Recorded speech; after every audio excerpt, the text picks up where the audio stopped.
आपको क्या लगा हम भूल गए हम दोनों है अलग अलग, हम दोनों है जुदा जुदा, रहते हैं हम खबा खबा।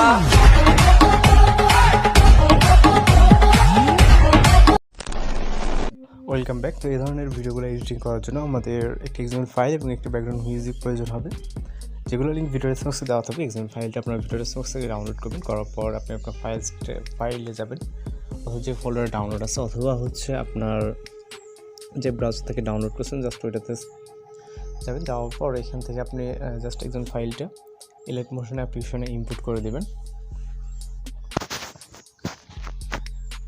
দেওয়ার পর কিন্তু হচ্ছে যে এক্সএমএল ফাইলটা আছে এটা ইলাইট মোশন অ্যাপ্লিকেশনে ইনপুট হয়ে যাবে। ওকে, তো এর জন্য জাস্ট কয়েক সেকেন্ড ওয়েট করতে হবে। এখানে ইনপুট করার পর মানে সিলেক্ট করার পর, আর এখানে অবশ্যই নেট কানেকশনটা প্রয়োজন হবে।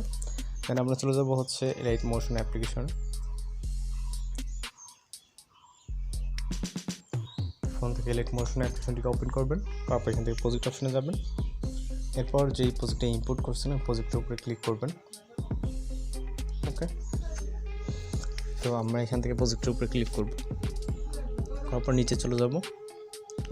যাওয়ার পর এখান থেকে একটা ভিডিও ক্লিপ সিলেক্ট করতে হবে, প্রথম যে লেয়ারটা আছে। ওকে, তো লেয়ার উপরে ক্লিক করবেন, ক্লিক করে কালার অ্যান্ড ফিল, এবং এখান থেকে আমাদের এখান থেকে একটি ভিডিও ক্লিপ সিলেক্ট করতে হবে। তো ভিডিও ক্লিপটাকে সিলেক্ট করবো, দেন প্লাস এখন চাপ দেবো।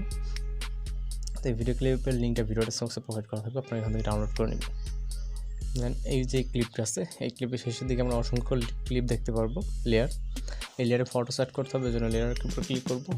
ওকে, colour and fill, media not found, পিকচারটা সিলেক্ট করে এখান থেকে হচ্ছে আমরা প্লাস ওয়ান চাপ দেবো। তো এইভাবে এর পাশাপাশি যতগুলো লেয়ার আছে, এখানে হিউজ পরিমাণে লেয়ার আছে, প্রত্যেকটা লেয়ারে সেমভাবে পিকচার সিলেক্ট করে দিতে হবে। ওকে, এখানে অসংখ্য লেয়ার আছে ছোটো ছোটো, এখানে একটু সময় নিয়ে কাজ করতে হবে। লাস্ট লেয়ারটা। ওকে, তো আপনাদের এই পর্যন্ত লেয়ার, এখানে আমি এগুলো ফ্ল্যাপ করে আসছি যেহেতু অনেকটা সময় লাগবে। তো জাস্ট মিউজিক অ্যাড করতে হবে, যেন আমরা ভিডিওর স্টেপ পজিশন যাব, প্লাস এখন মিডিয়াতে মিউজিকটিকে সিলেক্ট করব, লেয়ারে ক্লিক করব, থিওটা আইকন থেকে এখান থেকে এক্সট্রাক্ট অডিওতে ক্লিক করবেন। তো অডিওটা এক্সট্রাক্ট হয়ে যাওয়ার পর আমরা ভিডিও লেয়ারটাকে ডিলিট করে দেবো, ভিডিও লেয়ারটা টাচ দেবো। তারপর থিওড আইকন, এখান থেকে আমরা এটাকে ডিলিট অপশনে ক্লিক করে ডিলিট করে দিব। তো কাজ কমপ্লিট হয়ে যাওয়ার পর এখান থেকে আমরা ভিডিওটাকে সেভ করার জন্য এক্সপোর্ট অপশন, মানে ভিডিও রেজলিউশন সিলেক্ট করে এক্সপোর্ট অপশনে ক্লিক করব। তো এইভাবে এই ধরনের ভিডিওগুলো খুব সহজেই আপনি ক্রিয়েট করে নিতে পারবেন। তো দেখা হচ্ছে পরবর্তী কোনো ভিডিওতে। সবাই ভালো থাকবেন, সুস্থ থাকবেন।